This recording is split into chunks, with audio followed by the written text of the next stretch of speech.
हाँ, आर्जी तौर पर ये मेरे पास ही रहेगी। मैं कोशिश करके इसके लिए भी कोई जगह तलाश कर लूंगी, साइका ने कहा। वो मेरे साथ ट्रालर में आ गई। उसने चंद कागज मेरे सामने निकाल कर फैला दिए और मुझे उन रास्तों की तफसील बताने लगी। मैं पूरी तवज्जो और गौर से नक्शे देख रहा था। जिस शख्स ने ये नक्शे बनाए थे वो ज़हीन आदमी मालूम होता था।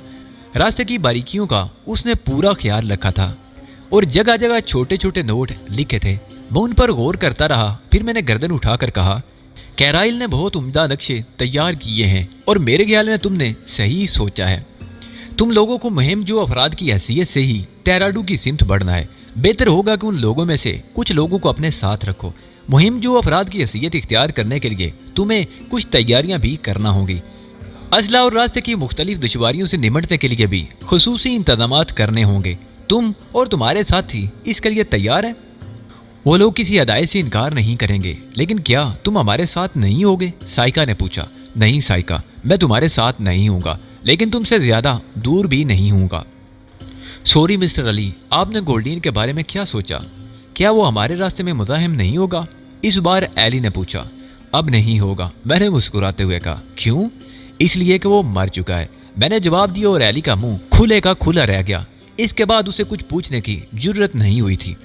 इली और साइका ट्रालर के एक गोशे में नीम दराज थी और मैं कैराइल के दिए हुए नक्शे को सामने रखकर उनसे एक नया नक्शा तरतीब दे रहा था जो मेरे अपने लिए था। इन लोगों को मैं तेराडू रवाना करके खुद उनका ताकुब करना चाहता था ताकि सूरत हाल से वाकिफ रहूं। अपने तौर पर एक लाया अमल तरतीब दे लिया था मैंने। तेराडू में मेरा काम स्टीफन को तलाश करके उसे कब्जे में करना था और उसके बाद उसे इन लोगों के हवाले कर देना था। इस काम में पेश आने वाली मुश्किलात से निमटना ही असल मरहला था। हर चंद की इसके लिए रेड पैंथर काफी नहीं थे, लेकिन इन्हीं से काम लिया जा सकता था। यहाँ से निकलना भी एक मरहला था। गोल्डीन की मौत से वाकिफ होने के बाद उसके साथी क्या इंतकामी कार्रवाई करेंगे, इसका भी कोई अंदाजा नहीं था। गोल्डीन के अल्फाज मुझे याद थे। मिम्बार्डू में हर नए दाखिल होने वाले पर निगाह रखी जाती थी। मुमकिन है रेड पैंथर भी उनकी निगाहों में हूँ। इस सूरत हाल से साइका को आगाह करना जरूरी था। नक्शे पर गौर करने के बाद मैंने अपने तौर पर बहुत से ऐसे रास्तों का इंतखाब कर लिया था जिनके जरिए मैं तेराडू की तरफ सफर जारी रख सकता था। तेराडू लाइन ऑफ क्रोजल से बिल्कुल हट कर जगह थी। जो नक्शे बकौल साइका माइलर के कैराइल ने तरतीब दिए थे उनमें इस बात की खास तौर से निशानदेही की गई थी कि लाइन ऑफ क्रोजल का सदर मकाम तेराडू को बनाने में कौन से अवामिल को सामने रखा गया है। अगर मेरा अंदाजा गलत नहीं था तो इस प्लान को बड़ी जहानत से तरतीब दिया गया था ताकि अगर कुछ गलत लोग तेराडू तक पहुंच जाएं तो वो बराह रास्त लाइन ऑफ क्रोजल को नुकसान ना पहुंचा सके। लेकिन ये बात भी हकीकत थी कि बराकोडा लाइन ऑफ क्रोजल की कई फैक्ट्रियां तबाह कर चुका था। स्टेफन बराकोडा के बारे में जो मालूमात मुझे फराहम की गई थी उनके तहत वो कोई मामूली शख्सियत नहीं थी। बहरतौर में इस प्रोग्राम में अब पूरी तरह दिलचस्पी ले रहा था और दिल में ये एहसास था कि कम अज कम ओलिव हावर्ड से हटकर किसी और शख्सियत से भी मुकाबले का मौका मिले। दर हकीकत ओलिव हावर्ड और मैं एक दूसरे को अच्छी तरह समझ चुके थे। वो मेरी कारकर्दगी से वाकिफ था और मैं उसकी। बारहा उसने मेरे रास्तों में कामयाबी से रोड़े अटकाए थे और मुझे परेशान करके रख दिया था, लेकिन वो भी अच्छी तरह जानता था कि उसका मद्दे मुकाबिल अली यार खान उसके लिए नरम चारा नहीं है और बिलाखिर मेरी वजह से वो बहुत बड़ी जिल्लत से दो चार हुआ था। मैं जानता था कि मसद में शामिल होने के बाद तो वो दो बादशाह हो गया है। अमरीकी हुकूमत इसराइल की पुष्टपनाह तो जरूर थी, लेकिन बाज़ मामलात में बैनुल-अक़वामी सियासत भी उसे मद्दे निगाह रखना होती थी और सिर्फ इसराइल के लिए वो अपने दूसरे हरीफों को नाराज करने से गुरेज करती थी। इसी वजह से बेशुमार अमूर में जिनसे इसराइल को बराह रास्त फायदा पहुंचता था अमरीकी हुकूमत ने शदीद मुखालफत की थी और उन्हें रोक दिया था। लेकिन अब सूरत हाल काफी खतरनाक थी। मसनद के अपने इख्तियारात भी कम नहीं थे और अब ओलिव हावर्ड को मेरे या अरबों के खिलाफ दिल का गुबार निकालने का बेहतरीन मौका नसीब हो गया था। बहरहाल इस वक्त ओलिव हावर्ड मेरा हदफ नहीं था, बल्कि मुझे स्टीफन बराकोडा को देखना था। अभी इस सिलसिले में सही मायनों में मेरे पास कोई लाइन ऑफ एक्शन नहीं थे। सबसे बड़ी बदकिस्मती ये थी कि कोई ऐसा मौसर गिरोह नहीं रखता था मैं जो मेरी प्लानिंग को उसी तौर आगे बढ़ाए जैसे मैं सोचता हूँ। बेचारी साइका माइलर अपने तौर पर बहुत कुछ थी और अगर थी नहीं तो समझती थी, लेकिन मैं ये अंदाजा लगा चुका था कि अभी वो इस कदर पुख्ताकार नहीं कि कोई बड़ा कारनामा अंजाम दे सके। हाँ, उसकी बनिस्बतन तारीना हड्डू कहीं ज्यादा ज़हीन और मजबूत थी और उस पर काफी भरोसा किया जा सकता था। लेकिन जाहिर है वह अपने मुल्क के एक अहम महकमे की अहम कारकुन थी और उसे इस हद तक इख्तियारात नहीं मिल सके थे कि वो अपने मुल्क की दिलचस्पियों के खिलाफ कोई काम कर सके। मिस्टर आइंशलायर ज़ाती तौर पर अरबों के मफादात के हामी थे और वही बेचारे जो कुछ कर सकते थे करते रहते थे। एली अपनी जगह से उठकर बाहर जाने लगी तो मेरे ख्यालात का सिलसिला टूटा और मैंने साइका माइलर से कहा, क्या तुम भी कहीं जा रही हो? नहीं। क्यों, कोई खास बात? उसने रुक कर पूछा। तुमसे कुछ गुफ्तगू करना है। ठीक है एली, तुम बाहर जाओ, साइका माइलर बोली और एली बाहर निकल गई। तब साइका माइलर मेरे पास आ बैठी। मिस माइलर, इसमें कोई शक नहीं है कि तुम जिस तरह मुखलिसाना तौर पर मेरे साथ मसरूफ़ अमल हो वो मेरे ऊपर एक एहसान है, लेकिन अब जबकि तुम मेरे गिरोह के एक रुकन की हैसियत इख्तियार कर चुकी हो और मैं तुम पर इन्हिसार कर रहा हूँ तो ये ज़रूरी है कि थोड़े से असूलों की पाबंदी कर ली जाए। मैं इन्हीं अल्फाज का इंतजार कर रही थी अली। दर हकीकत तुम्हें यही कहना चाहिए था। मैं खुद भी ये महसूस कर रही हूँ कि मेरा रवैया बाज़ औक़ात तुम्हारे मातहतों की बजाय दोस्तों की तरह से होता है।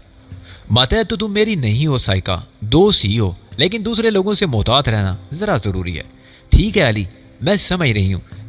एली के बारे में कह रहे हो ना, वो भी आइंदा ख्याल रखेगी। दरअसल ये अजीब हमाकत हुई है, मैं किसी का क्या तज़किरा करूँ, मैं खुद भी इसी हमाकत का शिकार थी। पता नहीं तुम्हारी शख्सियत में क्या जादू है, क्या सहर है। बड़ा गौर किया लेकिन समझ में ही नहीं आता। इस वक्त मेरे लिए दूसरे मामलात ज़्यादा पुरकशिश हैं। चुनाचे मेरी शख्सियत के सहर का जिक्र जाने दो, मैंने सर्द लहजे में कहा और साइका माइलर संभल गई। सॉरी अली, वेरी सॉरी, एक बार फिर माजरत ख्वाह हूँ, साइका ने संजीदगी से कहा। देखो साइका, मिम्बार्डू हमारी पहली मंजिल थी, गोल्डीन स्पाइरो हमारा पहला शिकार था और इस पहले शिकारी से यह अंदाजा हो गया कि स्टेफन ब्राकोडा यहाँ कितनी कुव्वत हासिल कर चुका है।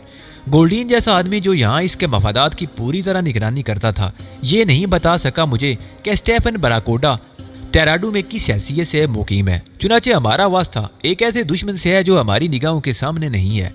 दूसरी बात यह भी मद्देनजर रखना होगी कि मैंने गोल्डीन को अगरचे कत्ल कर दिया है, लेकिन गोल्डीन का पूरा गिरोह यहाँ मौजूद है और यकीनी तौर पर वो मेरे बारे में मुश्तबा होंगे। इस बात के इम्कानात भी हैं कि वो एली के जरिए रेड पैंथर के दूसरे अरकान का पता लगाएं और तुम लोगों को कोई नुकसान पहुंचाने की कोशिश करें। चुनाचे तुम्हें अपनी हिफाजत करते हुए यहाँ से आगे रवाना होना है। हमें अपने सफर का आगाज कर देना चाहिए। टेराडू जाने के लिए सीधे और सही रास्ते इख्तियार करना इंतहाई हमाकत है। मैं नहीं जानता कि अरबों ने अपनी इन असला साज फैक्ट्रियों की हिफाजत के लिए क्या इंतजामात किए हैं और ये भी नहीं मालूम कि स्टेफन ब्राकोडा ने रास्ते में बैरूनी लोगों के इस्तकबाल के लिए क्या क्या तैयारियां कर रखी हैं। इसी तरह तुम इस बात का अंदाज़ा लगा सकती हो कि हमारे लिए ये सफ़र इंतहाई सिनसनी खेज साबित होगा। मैंने ऐसे रास्ते मुंतखब किए हैं जो बराह रास्त टेराडू नहीं जाते, लेकिन एक मखसूस पॉइंट पर पहुंचने के बाद अगर हम अचानक रास्ता काट कर थोड़ा सा दुश्वार गुजार सफर तय कर लें तो सीधे टेराडू पहुंच जाएंगे। गोया हम जिन रास्तों की जानिब सफर कर रहे हैं या करेंगे, कोई भी उनसे ये अंदाजा नहीं लगा सकेगा कि हमारा रुख टेराडू की तरफ है, लेकिन हम हिकमत अमली से काम लेते हुए अचानक ही टेराडू पहुंच जाएंगे। आओ मैं तुम्हें उनके बारे में बताऊं। मैंने अपने बनाए हुए नक्शे और कैराइल के नक्शे साइका माइलर के सामने रख दिए। वो पूरी संजीदगी और तवज्जो से उन नक्शों को देख रही थी। मेरी बनाई हुई लाइनों को उसने बड़ी दिलचस्पी और ताज्जुब से देखा और फिर सब कुछ समझने के बाद बोली, मैं तुमसे मुत्तफिक हूँ, मुकम्मल तौर पर मुत्तफिक। तो बस साइका, अब तुम दूसरी तमाम दिलचस्पियाँ तर्क करके इन रास्तों से सफ़र का आगाज़ कर दो। मैं ये अंदाज़ा लगाने की कोशिश करूँगा कि मैं किस तरह तुम्हारा साथी रह सकता हूँ। अगर तुम भी आम आदमी की तरह हमारे साथ रहो अली तो क्या हर्ज है। मेरा मतलब है ये बात नुमाया ही ना हो पाए कि हमारे दरमियान तुम्हारी हैसियत क्या है। नहीं, मुझे इतराफ़ पर भी निगाह रखना है। एक साथ रहकर हम मुख्तलिफ जगहों से वाकिफ नहीं रह सकते। जैसा तुम पसंद करो अली, ये तो सिर्फ एक तजवीज़ थी। साइका माइलर ने जवाब दिया और खामोश हो गई। थोड़ी देर तक खामोश रहने के बाद मैंने उसे बताया कि मैं उससे राब्ता कायम रखूंगा, लेकिन सिर्फ ट्रांसमीटर के जरिए। बराह रास्त मुलाकात शायद अब तवील अरसे तक ना हो, या फिर इन हालात में जब सफ़र के दौरान कोई अहम ज़रूरत पेश आ जाए। मैंने उससे यह भी कहा कि वो रवानगी के लिए 24 घंटे का वक्त ले सकती है। 25वें घंटे के बाद किसी भी वक्त मैं उसे रवाना होने की हदायत कर दूंगा। उसने मुझसे मुकम्मल तौर पर इत्तफाक किया था और इसके बाद मैंने उससे रुखसत की इजाज़त मांग ली थी। मैं साइका माइलर के साथ भी रह सकता था, लेकिन अब मिस एली भी वहाँ पहुँच गई थी और इन दो खवातीन की मौजूदगी में काम की कोई बात तो होना मुश्किल ही थी, सिवाय अहमकाना हरकतों के। लिहाजा मेरा वहाँ से खिसक लेना ही बेहतर था। मैं मिम्बार्डो की दूसरी दिलचस्पियों से अब तक पूरी तरह वाकिफ नहीं हो सका था। चुनाचे यही फैसला किया कि चेहरे पर थोड़ी सी तब्दीली पैदा करने के बाद मिम्बार्डो का जिग्राफिया ज़हन नशीन कर लूँ। मैंने मिम्बार्डो के उन हिस्सों का रुख इख्तियार किया जो कदीम लोगों की इकामत गाह थे। जदीद मिम्बार्डो को जदीद दुनिया से हम आहंग करने की कोशिश की गई थी और इसमें वो लोग पूरी तरह कामयाब थे। मौसम शिद्दत से गर्म था और बिल्डिंगों और बागों के इलाके से निकलने के बाद ये एहसास होता था कि अब हम अफ्रीका की सख्त गर्मी के दरमियान हैं। अफ्रीकी बाशिंदे अपने अपने मामूलात में मसरूफ़ थे। मुख्तलिफ किस्म की दिलचस्पियाँ देखने में आ रही थी। मैं एक दरिया के साहिली इलाके में जा निकला। उस दरिया के बारे में ये तो नहीं मालूम हो सका कि वहाँ किस नाम से मशहूर है, लेकिन ये अंदाज़ा हो गया था कि कोई बड़ा ही दरिया है। दरिया में छोटी बड़ी कश्तियाँ बार बरदारी और दूसरे कामों में मसरूफ़ थी। क़याम के लिए कोई जगह तलाश करने की कोशिश की तो दरिया ही के किनारे एक ऐसी जगह नज़र आ गई जो घास फूस की बनी हुई थी, खासे वसी व अरीज़ अहाते में थी और उस पर अंग्रेज़ी में होटल लिखा हुआ था। अंग्रेज़ी ज़बान यहाँ काम आ गई। इस होटल में दाखिल होकर मैं एक बेंच पर जा बैठा और वेटर ने मेरे सामने मेरी तलब करदा अशिया लाकर रख दी। मैंने उससे पूछा कि क्या यहाँ क़याम का बंदोबस्त भी हो सकता है, तो उसने ज़ोर ज़ोर से गर्दन हिलाते हुए टूटी फूटी अंग्रेज़ी ज़बान में मुझे हिसाब किताब समझाने की कोशिश की और मैंने उसके हाथ पर चंद छोटे करेंसी नोट रख दिए और उससे फरमाइश की कि वो मेरे लिए रिहाइश की जगह मुंतखब कर दे। वेटर नोट लेकर चला गया और थोड़ी देर के बाद मेरे पास आ खड़ा हुआ। उसका मतलब समझने में मुझे दिक्कत नहीं हुई थी। घास फूस की खूबसूरत सी झोंपड़ी मेरे लिए मुंतखब कर दी गई, जहाँ बिस्तर भी लगा हुआ था। इस दिलचस्प जगह को मैंने बड़ी पसंदीदगी की निगाहों से देखा था, क्योंकि ये सब गरीब लोगों की काविशें थी जो पेट भरने के लिए की गई थी। मेरे लिए यही उम्दा जगह थी। ये दिन मैंने उसी पुरसुकून जगह गुजारा और अपने तौर पर बहुत से फैसले करता रहा। दरअसल मुझे किसी ऐसी सियाहों की टोली की तलाश थी जो मेरे पसंदीदा रास्तों से सफ़र करे। फिर किसी भी जगह मैं उनका साथ छोड़ सकता था, लेकिन कम अज़ कम मम्बार्डो से निकलते हुए मैं किसी किस्म के शक्को शुबे से बचना चाहता था। दूसरा दिन मेरी इस ख्वाहिश की तकमील का दिन साबित हुआ। तकरीबन 10 बजे थे और मैं जो के पानी, पनीर और ख़ास किस्म की डबल रोटी का नाश्ता करके बाहर निकला ही था कि एक खुश लिबास शख्स पर मेरी निगाह पड़ी जो पतलून और कमीज में मलबूस था, लेकिन चेहरे से एशियाई नजर आता था। बाजू बहुत मजबूत और बदन कसरती था। बड़ी बड़ी खान बहादुर टाइप की मूंछें। मैं बेइख्तियार उसकी जानिब बढ़ गया और उन लोगों की भीड़ में जा खड़ा हुआ जो उसके गिर्द जमा थे। तब मुझे अंदाजा हुआ कि वो अफ्रीका के अंदरूनी इलाकों में जाने के लिए मजदूर भर्ती करने निकला है और फौरन ही मेरे ज़हन के कई खाने खुल गए। मैं लोगों के हुजूम में जगह बनाते हुए उसके करीब पहुंच गया। फिर मैंने शाइस्ता अंग्रेजी ज़बान में उससे कहा, जनाब अली, आपकी इस ज़रूरत को पूरा करने के लिए मैं अपनी खिदमात भी पेश करता हूँ। इस शाइस्ता अंग्रेजी पर खान बहादुर किस्म का आदमी चौंक कर मेरी जानिब मुतवज्जो हुआ और फिर बगौर मुझे देखता हुआ बोला, तुम मजदूरों के साथ? मेरा मतलब है मजदूरों की हैसियत से मेरा साथ दे सकते हो? क्यों नहीं जनाब, लेकिन कौन हो तुम? मुझे तो शक्लो सूरत से एशियाई बाशिंदे मालूम होते हो। जी हाँ, एशियाई बाशिंदा था, लेकिन इतना अरसा गुजर गया मुझे एशिया भी याद नहीं रहा। हूँ ठीक है, अगर तुम मेरे साथ अफ्रीका के अंदरूनी इलाकों का सफ़र करना चाहते हो तो मैं तुम्हें अपने एक ख़ास साथी की हैसियत दे सकता हूँ। बराए करम इस तरफ आ जाओ। उस शख्स ने मुझसे ज़्यादा सवालात नहीं किए और मुझे एक सिमत खड़ा कर दिया जहाँ 4 अफ्रीकी आदमी पहले से मौजूद थे और उसके बाद मज़ीद 2 आदमियों का इंतखाब किया और फिर हाथ उठाकर दूसरे लोगों से कहा कि उसकी ज़रूरत पूरी हो चुकी है। गोया इस वक्त उसके पास कुल 6 अफराद थे, जिनमें एक मैं भी था। उसने हमें अपने साथ आने का इशारा किया और फिर एक बड़ी लैंड रोवर की जानिब बढ़ गया। लैंड रोवर इंतहाई शानदार और मजबूत किस्म की थी। उसने खुद ही ड्राइविंग सीट संभाल ली थी और वो उसे चलाता हुआ एक ऐसे हिस्से में आ गया जहाँ दरमियाना तर्ज के छोटे छोटे मकानात बने हुए थे। इन मकानात के बारे में पहले मुझे मालूम नहीं था, लेकिन यहाँ पहुंचकर मालूम हुआ कि इन्हें किराए पर हासिल किया जा सकता है। उसने हमें एक मकान के अहाते में दाखिल होने के लिए कहा। लैंड रोवर को बाहर ही खड़ा करके लॉक कर दिया गया था। मकान में 3 कमरे एक कितार में बने हुए थे और बाहर एक बड़ा सा अहाता था जिसके एक हिस्से में चौड़ा छप्पर पड़ा हुआ था और उस छप्पर के नीचे बद्दी लकड़ियों की कुर्सियां और मेज बिछी हुई थी। वो शख्स हमें लिए हुए उस छप्पर के नीचे पहुंच गया। उसने हमें बैठने की पेशकश की। अफ्रीकी मजदूरों ने कई बार हैरान निगाहों से मुझे देखा था, लेकिन उन निगाहों में कोई ऐसी बात नहीं थी जो परेशान कुन होती। अभी तक हमारे दरमियान कोई गुफ्तगू नहीं हुई थी। तब उस शख्स ने इन लोगों से कहा, मैं आप लोगों से अपना तारुफ करा दूं। आप में से कम अज 3 अफराद ऐसे हैं जो अंग्रेजी जानते हैं। मिस्टर तुम, उसने एक अफ्रीकी की तरफ उंगली उठाकर कहा, और तुम। तीसरा इशारा मेरी जानिब था। तुम लोग अपने इन बाकी साथियों को मेरा मफहूम समझा सकते हो। मैं तुमसे कह रहा था कि पहले मैं तुमसे अपना तारुफ करा दूं। मेरा नाम सराजुद्दीन है। पहले किसी जमाने में नवाब था, अब सिर्फ सराज हूँ। जड़ी बूटियों से दिलचस्पी रखता हूँ और कुछ खास बूटियों की तलाश के सिलसिले में अमेरिका की जानिब सफर किया है। दोस्तों, मैं तुम्हें सबसे पहली बात यह बता दूं कि ना मुझे अफ्रीका के हाथियों के सफेद दांतों की तलाश है, ना मेरे पास किसी खजाने का नक्शा है, और ना ही मैं सोने के उसूल का ख्वाहिशमंद हूँ। तुम लोगों को मैं तुम्हारी यूनियन के मुतय्यन करदा मुआवजे अदा करूंगा और उसके लिए कम अज कम 6 माह का हिसाब किताब यहीं इस जगह कर दूंगा। इसी दौरान या तो हमारी वापसी हो जाएगी, या अगर मजीद कुछ वक्त लग गया हमें, तो फिर वापस आने के बाद जितना भी वक्त लगा होगा उसके मुआवजे की अदायगी मां इनाम कर दी जाएगी।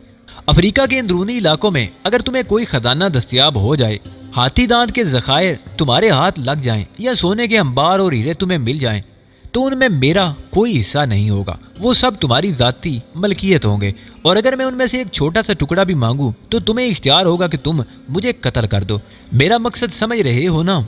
मैं ये नहीं जानता कि तुम लोग अपने दिलों में तजस्सुस लेकर मेरे साथ सफर करो। हाँ, जो जड़ी बूटियां मैं हासिल करूंगा, उनमें से जिस जड़ी बूटी की जरूरत तुम्हें होगी वो मैं तुम्हारे हवाले जरूर कर दूंगा। ये है तमाम सूरत हाल जिसके तहत तुम्हें मेरे साथ सफर करना है। अब फैसला करना तुम्हारा काम है। मैंने तुम्हारा इंतखाब जरूर कर लिया है, लेकिन अब भी अगर तुम चाहो तो इस बेकशिश काम से इनकार कर सकते हो। सराजुद्दीन की शख्सियत काफी दिलचस्प और दिलकश थी। मुझे उसकी गुफ्तगू पसंद आई थी। बाकी 2 अफ्रीकी जो अंग्रेजी जानते थे उसकी बातों का मफहूम समझ गए थे, और उनमें से एक ने अपने साथियों को अफ्रीकी जबान में इसकी गुफ्तगू की तफसील बताई, और वो लोग अपनी जबान में कुछ कहते हुए गर्दन हिलाने लगे। तब उनमें से एक अफ्रीकी ने कहा, हमारे तमाम साथी आपकी ये पेशकश मंजूर करते हैं और हमारी तमाम वफादारियां आपके साथ हैं। 6 महीने का एडवांस हमारे लिए बहुत दिलचस्पी रखता है, और इसके बाद हम पूरी दिलजमी से अपने फ़राइज़ अंजाम देने में मसरूफ़ हो जाएंगे। नवाब सराजुद्दीन इन लोगों से आराम करने के लिए कहा और फिर अंदरूनी हिस्से में चला गया। मैं भी उन मजदूरों के साथ ही था। हम में से किसी ने एक दूसरे से मुतारफ होने की कोशिश नहीं की। थोड़ी देर के बाद नवाब सराजुद्दीन अपनी सकामत गाह से बाहर निकला तो 2 अफराद उसके साथ थे, एक लड़की और एक नौजवान आदमी जो अच्छे तनोतोश का मालिक था, लेकिन शक्ल से किसी कदर अहमक नजर आता था। लड़की को देखकर मैं बुरी तरह चौंक पड़ा। बर्फ पर इस वक्त जब मैं गोल्डीन के ठिकाने लगाने के बाद वापसी का सफर कर रहा था, इसी लड़की से मेरा टकराव हुआ था, लेकिन उस वक्त चौंके मैंने चेहरे पर हल्का सा मेकअप किया हुआ था ताकि मेरी शक्ल फौरन पहचान ना ली जाए, इसलिए लड़की मुझे पहचान ना सकी। अलबत्ता मैंने बखूबी उसे पहचान लिया। नवाब सिराजुद्दीन हमारे नजदीक पहुंच गया। फिर उसने दोस्ताना अंदाज में कहा, दोस्तों, मेरे दावे की तस्दीक मेरे इन 2 साथियों से भी हो जाती है। ये मेरी बेटी दिल नशीं है और ये मेरा सेक्रेटरी ताहिर।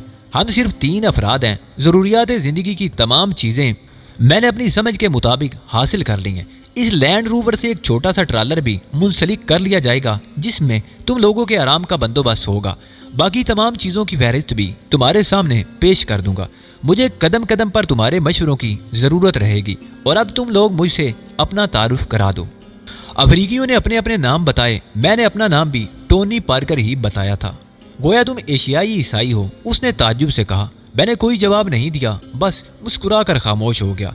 उसके बाद सराजुद्दीन हमें अपनी उन तमाम चीजों की तफसील बताने लगा जो उसने इस सफर के लिए हासिल की थी। अफ्रीकी नदाल लोबू ने इनमें कुछ चीजों का इजाफा करा दिया था। लोबू अफ्रीका के इन इलाकों में कई बार सफर कर चुका था। अंग्रेजी अच्छी तरह नहीं जानता था, लेकिन काम चलाने वाली अंग्रेजी से अच्छी तरह वाकिफ था और अपना मफहूम अदा कर लेता था। बहरहाल चूंकि उसने वो सारी चीजें दुरुस्त बताई थी, चुनाचे सराजुद्दीन ने उनका माकूल इंतजाम कर लिया। उसी रात वो अफ्रीका के उस हिस्से के नक्शे लेकर बैठ गए जिनके जरिए सफर करना चाहिए था। मैंने इन नक्शों पर खुसूसी तवज्जो दी थी और ये देखकर मेरी दिलचस्पी कुछ और बढ़ गई थी कि मिस्टर सराजुद्दीन ने मेरे तरतीब दिए हुए नक्शों से बहुत ज्यादा फासला नहीं रखा था और ये रास्ते मखसूस हद तक उसी सीमत में चले जाते थे जिधर मैं जाना चाहता था। एक खास हद के बाद हमारी मंजिल में कुछ तब्दीली होती थी, लेकिन बाद में ये मेरा काम था कि सिराजुद्दीन से छुटकारा हासिल करके अपनी मंजिल की जानिब सफर करूं। रात बआसानी गुजर गई और सुबह सराजुद्दीन ने अपनी रवानगी का ऐलान कर दिया। सब लोगों को तैयार होने की हिदायत कर दी। सूरत हाल मेरे लिए मुकम्मल तौर पर इत्मीनान बख्श थी। मैं अपने आप को नुमाया नहीं करना चाहता था उस वक्त तक कि जब तक कोई खास जरूरत पेश न आ जाए। साइका माइलर को ट्रांसमीटर पर मुखातब करके अब इस सिलसिले में आखिरी हिदायत देना थी और उसके बाद अफ्रीका में लाइन ऑफ करोदल की जानिब सफर का आगाज करना था। चुनाचे मैंने मौका पाकर इसी रिहायशगाह के एक सुनसान गोशे से साइका माइलर को मुखातब किया और चंद ही लम्हे बाद उससे राब्ता कायम हो गया। क्या तुम प्रोग्राम के मुताबिक अपनी तैयारियां मुकम्मल कर चुकी हो साइका? मैंने सवाल किया। बिल्कुल मुकम्मल चीफ, अब सारे ही मामलात में आप मुझे कमजोर नहीं पाएंगे। मैं महसूस कर चुकी हूँ कि एली की हमाकतों से आप हमसे किसी कदर बददिल हो गए हैं, क्योंकि एली ने जल्दबाजी करके सारा काम बिगाड़ दिया था। जो कुछ हो चुका है मैं उसकी तलाफी नहीं कर सकती, लेकिन वादा करती हूँ कि आइंदा आपको किसी शिकायत का मौका नहीं मिलेगा। शुक्रिया साइका, बहरहाल जो गुजर गया उसके बारे में सोचना हमाकत है।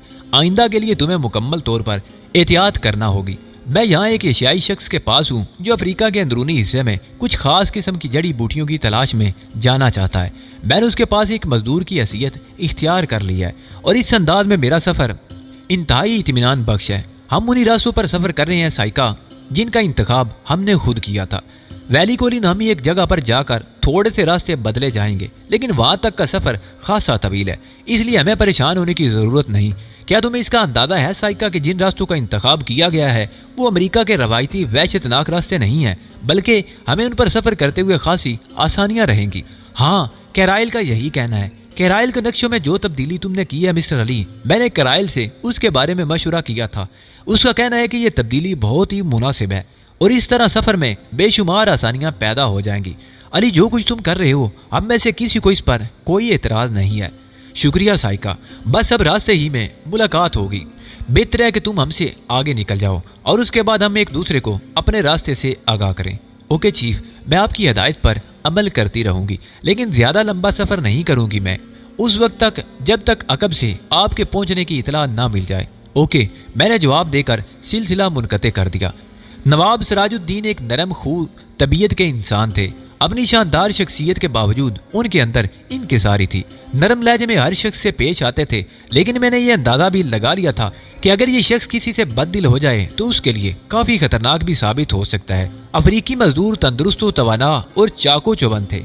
नवाब सिराजुद्दीन ने उनके साथ साथ मुझे भी मुआवजे की अदायगी कर दी थी। चुनाचे मैं भी ममनूनियत का इजहार कर रहा था। जो लिबास मैंने इस्तेमाल किया था वो खाकी रंग की मजबूत जीन का था और इसमें मेरी शख्सियत मजदूरों जैसी ही लगती थी, लेकिन कई बार मैंने दिलनशी और ताहिर को अपनी तरफ इशारे करके कुछ बातें करते हुए महसूस किया था। बज़ाहिर यही अंदाजा होता था मुझे कि वो मेरी शख्सियत पर कुछ तबसरे कर रहे हैं, लेकिन ये कोई काबिल तशवीश बात नहीं थी। मिम्बाडू छोड़ दिया गया था। लैंड रोवर में नवाब सिराजुद्दीन और उनकी बेटी दिलनशी और सेक्रेटरी ताहिर थे। ताहिर ही लैंड रोवर ड्राइव कर रहा था। पीछे ट्रालर लगा दिया गया था जिसमें हम 6 मजदूरों के लिए फर्श पर बिस्तरों का बंदोबस्त था। ट्रालर में चारों तरफ खिड़कियां लगी हुई थी। उन्हीं में हमारे लिए जरूरियात जिंदगी का बंदोबस्त कर दिया गया था और आम हालात में हमें लैंड रोवर तक जाने की जरूरत बिल्कुल भी नहीं थी। ट्रालर में एक छोटा सा स्टोर भी था जो उसकी छत के पास बना हुआ था। उसमें बहुत सारी चीजें भरी हुई थी। डीजल का बहुत बड़ा जखीरा भी था। गैरत सिराजुद्दीन ने बज़ाहिर किसी चीज की कमी नहीं छोड़ी थी। मुझे ये खुशी थी कि इस सफर के लिए मुझे खुसूसी इंतजामात नहीं करना पड़े थे। सफर जारी रहा। मिम्बाडू की आखिरी इमारत भी पीछे रह गई और हम वीरान हिस्से में निकल आए। चारों तरफ पथरीली जमीन नजर आ रही थी। चट्टानों का एक अजीम सिलसिला निगाह की आखिरी हद तक फैला हुआ था और यूं महसूस होता था जैसे ये सिलसिला कभी खत्म नहीं होगा। पथरीले रास्तों पर सफर करते हुए मुसलसल झटके भी लग रहे थे, जिससे ये सफर खासा तकलीफ दे रहा। बिलाकर सूरज चट्टानों के अकब में ही कहीं रोपोश हो गया और हमने एक जगह क़याम कर लिया। दिन में शिद्दत की गर्मी रही थी, लेकिन रात उसी शिद्दत से ठंडी होती जा रही थी। चुनाचे जरूरियात जिंदगी से फारिग होकर कमलों में लेटकर सोना पड़ा और सारी रात खासी सर्दी लगती रही। पहले तो ये सोचा था कि बाहर खुली जगह में सोएंगे, लेकिन सर्दी की शिद्दत देखते हुए ट्रालर ही में आराम करने लेट गए। लोबू के एक साथी ने पुदीने की चाय तैयार की। उबले हुए पानी में सूखे हुए पुदीने की पत्तियां और शक्कर जिस कदर मजेदार साबित हुई इसका तसव्वुर तक नहीं था। मैंने जिंदगी में पहली बार इस किस्म की चाय पी और इतना लुत्फ आया कि बयान से बाहर है। बकिया रात उसी जगह गुजर गई। दूसरी सुबह सर्दी खत्म हो चुकी थी। सिराजुद्दीन ने हमें जरूरियात जिंदगी से फारिग होकर तैयार होने के लिए कहा और तकरीबन 9:15 बजे लैंड रोवर स्टार्ट होकर आगे बढ़ गई। दिलनशी, ताहिर और सिराजुद्दीन लैंड रोवर में थे, बाकी सब लोग पीछे ही थे। मैं भी अभी मंजर आम पर आकर उन लोगों में कोई मुकाम हासिल करने की कोशिश नहीं करना चाहता था। हालांकि ये मेरे लिए मुश्किल ना होता, मगर इसकी कोई खास जरूरत भी नहीं पेश आई थी। चट्टानों का ये तकलीफदेह सफर दोपहर को तकरीबन 2:30 बजे तक जारी रहा और उसके बाद हम एक आबादी के नजदीक पहुंच गए।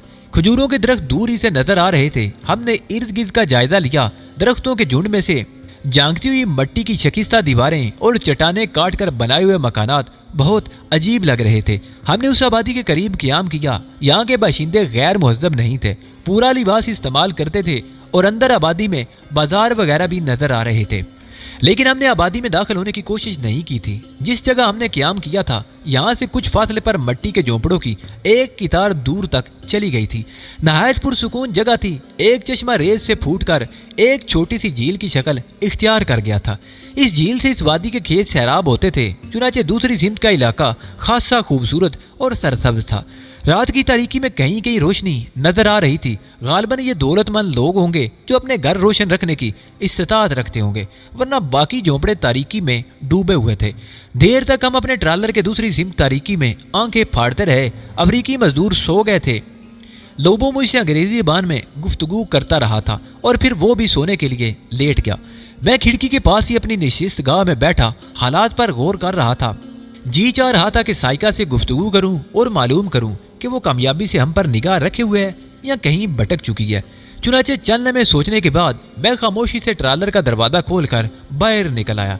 ट्रालर से ज्यादा फासले पर जाना खतरनाक हो सकता था। इस तरह सिराजुद्दीन मुमकिन है किसी शुबे का शिकार हो जाए या मुझसे कोई खतरा महसूस करे। चुनाचे थोड़े ही फासले पर एक जगह बैठकर ट्रांसमीटर निकाल लिया और उस पर साइका को मुखातिब करने लगा। चंद ही लम्हे में साइका से राब्ता कायम हो गया था। उसने पुरजोश अंदाज में कहा, मिस्टर अली, मैं नहायत कामयाबी से आपका ताकुब कर रही हूँ। जिस बस्ती के नज़दीक आपने क़याम किया है उसकी जनूब की सिमत जो एक बहुत बड़ी चट्टान नजर आ रही होगी, उसके अकब में हम लोग मौजूद हैं। अभी तक सफ़र में कोई दिक्कत पेश नहीं आई। हमने भी नहायत मुनासिब इंतजामात के साथ सफ़र का आगाज़ किया है। वैसे आपको तो कोई उलझन नहीं है ना? नहीं साइका, बस यही ख्याल था कि तुम खैरियत से हो। मैं बिल्कुल ठीक हूँ जनाब, बल्कि सच जानी इस सफ़र में लुत्फ़ आ रहा है। ओके, आराम करो, मैंने कहा और ट्रांसमीटर बंद कर दिया। लेकिन अभी ट्रांसमीटर बंद करके अपनी जगह से उठने भी नहीं पाया था कि दफतन ढोल बजने की आवाज़ सुनाई दी और उसके साथ ही कुछ मशलें हमारी तरफ बढ़ती हुई नजर आईं। जहां लैंड रोवर खड़ी हुई थी ये बस्ती के लोग थे। मैं एक लम्हे के लिए खौफजदा हो गया और बर्क रफ्तारी से लैंड रोवर की तरफ दौड़ा। ट्रालर में पहुंचकर मैंने लोबो को जगाया था। मेरे झिंझोड़ने पर लोबो फुर्ती से उठकर बैठ गया और परेशान निगाहों से मुझे घूरने लगा। ये आवाज़ सुन रहे हो लोबो? वो लोग दौड़ते हुए हमारी तरफ आ रहे हैं, मैंने कहा। लोबो एक लम्हे के लिए चौंक गया। वो बगौर ढोलों की आवाज़ सुनता रहा था। इसी दौरान आवाज़ करीब आ गई थी। फिर उसके होंठों पर मुस्कुराहट फैल गई। नहीं, वो लोग हमें नुकसान नहीं पहुंचाने आए, बल्कि शायद उन्हें मेहमानों की खातिर मदारत करने की हदायत मिली है। ढोल की आवाज़ से लैंड रोवर में मौजूद सिराजुद्दीन साहब और उनके दोनों साथी भी बाहर निकल आए थे। सिराजुद्दीन साहब के हाथ में राइफल थी। लोबो जल्दी से उनके पास पहुंच गया और उन्हें अपनी उल्टी सीधी अंग्रेजी में सूरत हाल समझाने लगा। सबसे आगे एक शख्स ऊंट पर सवार था। उसके पीछे पीछे बाकी लोग ढोल बजा रहे थे। उनमें औरतें भी थीं और मर्द भी। औरतें रंग बिरंगी पोशाकों में मलबूस हमारे सामने पहुंच गईं। उन्होंने अपने हाथों में छोटे छोटे लकड़ी के बर्तन उठा रखे थे जिनमें खाने पीने की चीजें मौजूद थीं। उन्होंने ये चीजें हमारे सामने रख दी और चंद कदम पीछे हटकर खड़े हो गए। ऊंट पर बैठा हुआ शख्स नीचे उतर आया था। वो अफ्रीकी जबान में कुछ कहने लगा जिसका तर्जमा लोबो ने इन अल्फाज में किया कि वो शख्स इन्हें अपनी बस्ती में खुशामदीद कहता है और हस्बे तौफीक हमारी खातिर मिदारत करना चाहता है। सिराजुद्दीन साहब ने अपनी जबान में उनका शुक्रिया अदा किया और लोबो ही के जरिए ये अल्फाज उस शख्स तक मुंतकिल हो गए। उसके बाद हमारे एजाज में एक रक्स व मौसीकी का प्रोग्राम पेश किया गया। औरतें नरम और मदम लय में कुछ गुनगुनाने लगीं। आसमान सितारों से भरा हुआ था और सितारों की छांव में यह मंजर अजीब सा नजर आ रहा था। मर्द भी रक्स कर रहे थे और औरतें भी। तकरीबन 4 साढ़े 4 बजे तक मेहमान नवाजी का ये सिलसिला जारी रहा और उसके बाद वो लोग वहां से वापस चले गए। हम गहरी गहरी सांसें लेकर अपनी आरामगाह में आ गए थे। दिल नशी को मैंने इस दौरान बहुत खुश देखा था। वो इन मनाजर से बहुत लुत्फ अंदोज हो रही थी, लेकिन बंद बंद सी लड़की थी। इस वक्त बर्फ पर भी मैंने उसके अंदर एक अजीब सी कैफियत महसूस की थी। यूं लगता था जैसे वो बहुत ज्यादा मगरूर हो। दूसरी सुबह बहुत जल्द डेरे उठा लिए गए। खतरा ये था कि मेहमान नवाज कहीं दूसरा मरहला न शुरू कर दें और हमारे सफर में रुकावट बन जाए। चुनाचे हम इस इलाके से आगे बढ़ गए। बरक रफ्तारी से सफर तय करते हुए सूरज निकलने के वक्त हम आबादी से बहुत दूर आ गए थे। अब रेगिस्तानी इलाका शुरू हो गया था। अफ्रीका में जो चीज भी थी वो इंतहाई हद को पहुंची हुई थी। पहले हम जिस इलाके से गुजरे थे वो चटानी था और तहद्दे निगाह चटाने ही चटाने फैली हुई थी और अब रेत के सिवा कुछ नजर ही नहीं आ रहा था। हवा तेज नहीं थी लेकिन उसके बावजूद हमारे कपड़े गर्द से अट गए थे और बदन पसीने में शराबूर होते जा रहे थे। रेगिस्तान की लातादाद कहानियां सुन रखी थी मैंने, खास तौर से ऐसे रेगिस्तानों की जहां मौत बगोलों की शक्ल में नाचती रहती है, लेकिन खुदा के फजल से हमें मौत के रक्स का सामना नहीं करना पड़ा था। तरतीब दिए हुए नक्शे के मुताबिक सफर जारी रहा। कहीं कोई छोटी मोटी आबादी किसी नखलिस्तान में नजर आ जाती और कभी बिल्कुल ही वैराने। अभी तक कोई ऐसा वाकया पेश नहीं आया था जो अफ्रीकी रवायात को हमारे सामने लाता, क्योंकि ये इब्तदाई हिस्से थे। सफर बहुत महफूज और मशीनी जरिए से हो रहा था, लेकिन लैंड रोवर को बहुत एहतियात के साथ इस्तेमाल किया जा रहा था ताकि इसकी कुव्वत बरकरार रहे। 3 दिन के बाद रेत के इन टीलों की जगह सूखी दलदल ने ले ली। यहाँ जगह जगह ऊंटों गिद्धों की हड्डियों के अंबार लगे हुए नजर आ रहे थे। कुछ और आगे बढ़े तो अफ्रीकी नंग धड़ंग कबाइल नजर आए जो हाथों में लकड़ी के बर्तन लेकर दौड़ते हुए हमारे पास पहुंच गए ताकि उन्हें कुछ खाने पीने की चीजें दे दी जाएं। ये इलाका खत्म हुआ तो सूखी घास के मैदान शुरू हो गए। ये मैदान बंजर होने के बावजूद आबाद थे। यहाँ के लोगों के चेहरे मोहरे बदल रहे थे, रंग ज्यादा गहरे होते जा रहे थे और चौड़ी नाकें गालों तक फैली हुई नजर आ रही थी। लड़कियां भी ऊपरी लिबास से बेनियाज थी।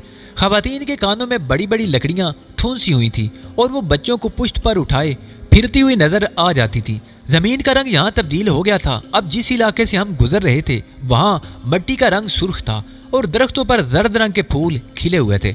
दूर दूर तक सब्ज घास लहरा रही थी। सफेद बंगले उड़ते हुए नजर आए और जो सबसे ज्यादा खौफनाक चीज थी यहाँ वो चींटियों के कोहान नुमा टीले जो जमीन पर जगह जगह उभरे हुए थे। इस इलाके से गुजरे तो आगे का सफर इंतहाई खतरनाक हो गया, क्योंकि यहाँ नुकीली चट्टानें उभरी हुई थी और लैंड रोवर के टायर इन चट्टानों पर शायद अपनी कुव्वत नहीं आजमा सकते थे। इस इलाके में पहुंचकर कोई 1 ही मील का फासला तय किया गया था कि लैंड रोवर रुक गई और उसके इंजर पिंजर ढीले होते हुए नजर आ रहे थे। झटकों की वजह से सामान का संभालना भी मुश्किल हो रहा था। लैंड रोवर रुकी और नवाब सिराजुद्दीन नीचे उतर आए। उनके चेहरे से परेशानी झांक रही थी। हमारे करीब पहुंचकर उन्होंने परेशान लहजे में कहा, इस जगह तो सफर आसानी से नहीं किया जा सकता। यहाँ तो लैंड रोवर खत्म होकर रह जाएगी। क्या करना चाहिए? हम अगर यहाँ से अपना रुख बदलने की कोशिश भी करें तब भी ये नहीं कर सकते कि कौन से रास्ते हमारे लिए आसान साबित होंगे। मैंने कहा और नवाब साहब उलझी हुई निगाहों से मुझे देखने लगे। लैंड रोवर की ड्राइविंग भी इस वक्त शदीद मुश्किल हो रही है। क्या तुम में से कोई ड्राइविंग कर सकता है? लूबू ड्राइविंग नहीं जानता था, लेकिन मैंने इस वक्त उनकी मदद करना जरूरी ख्याल किया और गर्दन खम करके बोला, जी हाँ, इस सिलसिले में मैं आपकी मदद कर सकता हूँ। चुनाचे में स्टीयरिंग पर जा बैठा। ड्राइविंग निहायत महारत से करना थी। मैंने इंजन स्टार्ट करके लैंड रोवर आगे बढ़ा दी। बिलाशुबा जगह जगह स्टीयरिंग को झटके लग रहे थे और खतरा था कि बैलेंस रॉड धोखा ना दे जाए। नवाब सिराजुद्दीन साहब मेरे बिल्कुल नजदीक बैठे हुए थे, जबकि दिलनशीं और तायर लैंड रोवर के पिछले हिस्से में थे। झटके लगने से वो उछलते तो उनके सर बार बार छत से टकराते थे। इस सूरत हाल से खासी परेशानी हो रही थी। तब दिलनशीं ने जिल्लाए हुए लहजे में कहा, इससे बेहतर तो ये है कि यह सफर पैदल ही तय किया जाए। कुछ कहा नहीं जा सकता कि यह चट्टानी रास्ता कितना तवील है। कितना सफर कर सकोगी तुम? सिराजुद्दीन ने कहा। उसके बावजूद मैं इस हालत में सफर नहीं कर सकती, दिलनशीं ने कहा और फिर मेरी तरफ रुख करके तहमकाना लहजे में बोली, रोक दो गाड़ी, रोक दो। मैंने हुक्म की तामील की और वो दरवाजा खोलकर नीचे उतर गई। लैंड रोवर से मुंसलिक ट्रालर में मौजूद अफ्रीकियों की कैफियत भी खराब मालूम होती थी, क्योंकि लैंड रोवर के रुकते ही वो भी ट्रालर से नीचे उतर आए थे। दिलनशीं के उतरते ही तायर अली और नवाब सिराजुद्दीन भी नीचे उतर आए थे। उन्होंने अफ्रीकियों को देखते हुए कहा, क्या तुम लोग भी पैदल सफर करने के ख्वाहिशमंद हो? नहीं जनाब। स्टोर से सामान निकल निकल कर नीचे बिखरने लगा है। तेल का एक बर्तन टूट गया है, जिसकी वजह से ट्रालर में तेल फैल गया है। हमने फौरी तौर पर उसे साफ तो कर दिया है, लेकिन उसके बावजूद दूसरी चीजों को नहीं संभाल सके। ओह, ये तो बड़ी मुश्किल पेश आ गई। अब अगर रास्ता बदलने की कोशिश की जाए तो भी हमें इस सिलसिले में खासी मुश्किलात पेश आएंगी। तुम लोग कोई मशवरा दे सकते हो? उन्होंने लोबो और दूसरे अफ्रीकियों की तरफ देखते हुए कहा।